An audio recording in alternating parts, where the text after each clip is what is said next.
La mejor enseñanza no es la que va de cabeza a cabeza, sino de corazón a corazón.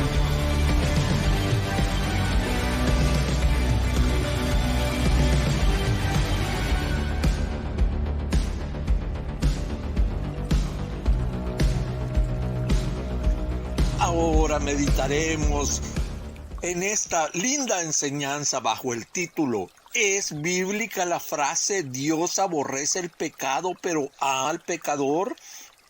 Hemos escuchado la frase Dios aborrece el pecado pero ama al pecador.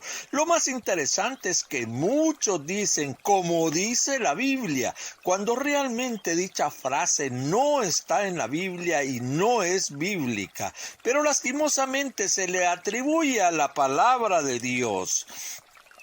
Esta famosa frase que dice Dios aborrece el pecado pero ama al pecador es un dicho conocido entre muchos porque suena bien, pero nosotros no podemos adjudicar palabras a Dios solo porque suenan bonitos. La Biblia dice en Primera de Pedro 4:11, si alguno hable conforme a las palabras de Dios. Si alguno ministra, ministre conforme al poder que Dios da, para que en todo sea Dios glorificado por Jesucristo, a quien pertenecen la gloria y el imperio por los siglos de los siglos. Amén. Esta frase, diseñada en el corazón de un hombre que no conocía a Dios ni su palabra, Mahatma Gandhi, no proviene de la boca de Dios. Ahora veamos lo que sí proviene de la boca de Dios. Veremos varios versículos para que puedas observar, mi querido hermano. Habacuc 1:13 en la parte inicial dice: muy limpio eres de ojo para ver el mal, ni puedes ver el agravio. Salmo 5, versos 4 al 6 dice: porque tú no eres un Dios que se complace en la maldad. El malo no habitará junto a ti. Los insensatos no estarán delante de tus ojos. Aborreces a todos los que hacen iniquidad. Destruirás a los que hablan mentiras. Al hombre sanguinario y engañador abominará Jehová. Proverbios 11:20 dice: abominación son a Jehová los perversos de corazón, mas los perfectos de camino le son agradables. Salmo 7:11 dice: Dios es juez justo y Dios está airado contra el impío todos los días. Esto no significa que Dios es cruel. Dios abomina al pecador, es porque Él es justo. Él es Dios, un juez justo. Por lo tanto, abomina al pecador. Dios no mandará el homosexualismo al infierno. Él mandará al homosexual. Él no mandará el robo al infierno. Él mandará al ladrón al infierno. Esto no se trata de crueldad, sino de plena justicia divina. Aquí no dice que la ira de Dios se manifiesta sobre el pecado, dice que la ira de Dios se manifiesta sobre el pecador.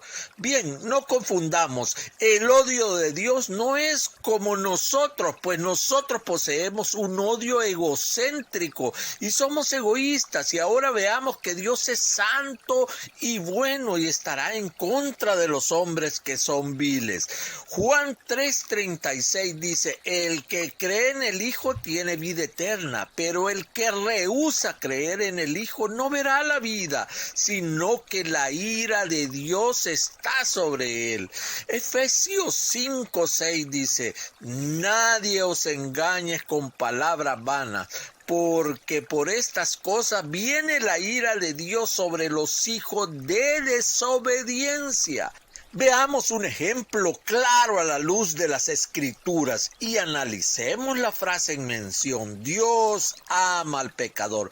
Veremos el libro de Números, capítulo 15, del verso 32 al 36.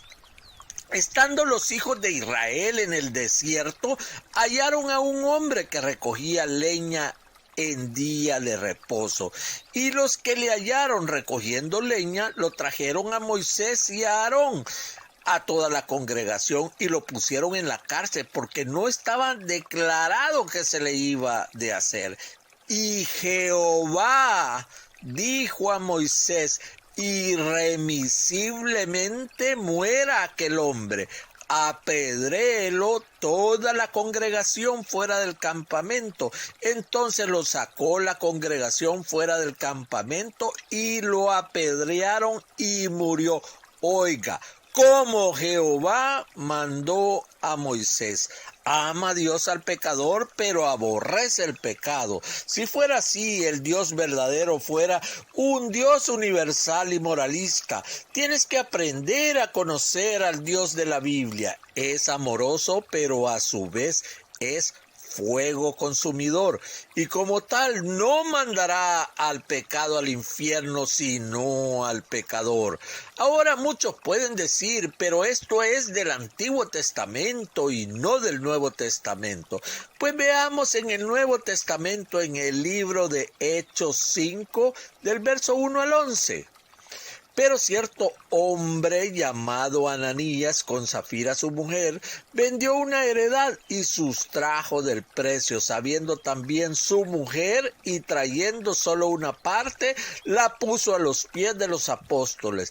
Y dijo Pedro a Ananías: ¿por qué llenó Satanás tu corazón para que mintieses al Espíritu Santo y sustrajeses del precio de la heredad, reteniéndola? No se te quedaba a ti vendida, no estaba en tu poder. ¿Por qué pusiste esto en tu corazón? No has mentido a los hombres, sino a Dios. Al oír Ananías estas palabras, cayó y expiró, y vino un gran temor sobre todos los que le oyeron, y levantándose los jóvenes, lo envolvieron, y sacándolo, lo sepultaron. Pasado un lapso como de 3 horas, sucedió que entró su mujer, no sabiendo lo que había acontecido. Entonces Pedro le dijo: dime, ¿vendiste en tanto la heredad? Y ella dijo: sí, en tanto. Y Pedro le dijo: ¿por qué conveniste en tentar al Espíritu del Señor? He aquí a la puerta los pies de los que han sepultado a tu marido, y te sacarán a ti. Al instante ella cayó a los pies de él y expiró. Y cuando entraron los jóvenes, la hallaron muerta y la sacaron y la sepultaron junto a su marido. Y vino gran temor sobre toda la iglesia y sobre todos los que oyeron estas cosas. Acá el Señor daba 2 mensajes con este acto: que no dejará impune al pecador, y otro era que saneará su iglesia del pecado, pues Él viene por una iglesia santa, sin mancha ni arruga. Con esto dejaba en claro en el inicio de la iglesia que quería santidad en ella, pues como dice su palabra en Salmos 7:11, Dios es juez justo y Dios está airado contra el impío todos los días. Ahora, mi querido hermano, nuestro mensaje es que cualquiera que esté en pecado pueda tener un arrepentimiento genuino a través de conocer a Jesucristo, es decir, comenzar a creer a Dios y su palabra para poder establecer su reino en nuestro corazón. Pero definimos un arrepentimiento genuino de acuerdo al diccionario bíblico de la siguiente manera: traducción de una familia de palabras que indican un regreso, un cambio de parecer o un repudio del pecado para volver a Dios. En el Nuevo Testamento, arrepentimiento por lo general es traducido de la voz griega metanoia, que significa un cambio de mente respecto al pecado, a Dios y a uno mismo, cambio de propósito. Veamos 2 de Corintios 5:17. Vamos a ver la versión Palabra de Dios para Todos. Si alguien está unido a Cristo, hay una nueva creación. Lo viejo ha desaparecido y todo queda renovado. Es decir, cambiar de manera de pensar, cambiar de actitud y mostrar un arrepentimiento genuino. Quiero ir más allá en esto. Lo fundamentaremos con la palabra del Señor. El Señor Jesús y Juan el Bautista empezaron sus sermones diciendo: arrepentíos. Veamos qué dice Mateo 4:17. Desde entonces comenzó Jesús a predicar y a decir: arrepentíos, porque el reino de los cielos se ha acercado. Juan el Bautista predicaba arrepentimiento. Veamos Mateo 3, versos 1 y 2. En aquellos días vino Juan el Bautista predicando en el desierto de Judea y diciendo: arrepentíos, porque el reino de los cielos se ha acercado. En el primer gran sermón del apóstol Pedro en Pentecostés, ante la pregunta de los judíos: ¿qué haremos?, Pedro les dijo en Hechos 2, del 37 al 38, arrepentíos y bautícese cada uno de vosotros en el nombre de Jesucristo para perdón de los pecados y recibiréis el don del Espíritu Santo. El apóstol Pablo afirma en Hechos 17:30, pero Dios, habiendo pasado por alto los tiempos de esta ignorancia, ahora manda a todos los hombres en todo lugar que se arrepientan. Ahora veamos la diferencia que hay del arrepentimiento genuino hacia Dios del arrepentimiento humano. Muchas veces nos arrepentimos de conductas o decisiones que hemos tomado debido a las consecuencias de nuestros errores. Por ejemplo, vamos a citar: gastos económicos de sostener a un hijo no deseado por haber tenido relaciones sexuales extramaritales. Citemos otro ejemplo: perder una casa por no poder pagar una hipoteca. Otro ejemplo: el tener que ir a juicio por agredir a alguien. Y así podemos citar muchos más. Pero no nos duele el haber ofendido a Dios con nuestra actitud o comportamiento. Esa es la diferencia. Nos dolemos por las cosas nuestras, pero no nos dolemos por haber ofendido a Dios. Ahora solo quiero terminar esta enseñanza con este mensaje. Una de las señales más significativas en su palabra antes del fin es lo mencionado en Mateo 24:14. Y será predicado este evangelio del reino en todo el mundo para testimonio a todas las naciones, y entonces vendrá el fin. Señalar este versículo con los acontecimientos actuales de la iglesia, es decir, vemos el cumplimiento de haber predicado el evangelio en los tiempos actuales, aún por este medio que ocupamos de últimos tiempos. Llegamos hasta el último rincón de la tierra con la palabra de Dios. Es necesario seguir edificando el cuerpo de Cristo y su voluntad para nuestra vida, edificarla en un fundamento sólido, como decía su palabra, en esa roca que es nuestro Señor, estableciéndola como nuestra prioridad en nuestra vida. Además, esta decisión nos llevará a tener una vida santa, apartada para Dios. Es prioritario. Si no conoces ese Cristo que puede transformar tu vida y la de tu familia, lo hagas ahora. Mañana puede ser demasiado tarde. Busquémosle ahora que todavía es tiempo para que tomes esa decisión tan acertada para tu vida. Él te promete salvación y vida eterna. Hazlo ahora y hagamos esta oración juntos.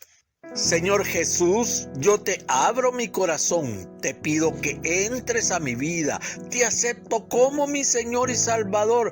Perdóname todos mis pecados desde mi juventud hasta hoy. Me arrepiento y me dispongo a dejarlos. Creo y acepto el sacrificio que asiste en esa cruz del Calvario como la salvación de mi alma. Señor Jesús, Por favor, dame la vida eterna y que mi nombre esté escrito en el libro de la vida. Quiero ser una nueva persona renovada y transformada en el día a día. Ayúdame a conocer tu verdad, papito lindo, Señor, oh poderoso Rey. Todo esto se lo pido en el poder de su Hijo Santo, en el nombre de Jesús. Amén y amén. Ahora no me resta más que agradecerte por estar atento a estas enseñanzas que subimos semana a semana. Asimismo, que si no eres miembro del canal de YouTube, te hagas miembro de este canal y también de la página ministerial que tenemos en Facebook bajo el nombre Ministerio Monte Olivar. No me resta más que despedirte y decirte que Dios te ama, que Dios te guíe, sobre todo que Dios te proteja. Nos vemos en la siguiente enseñanza.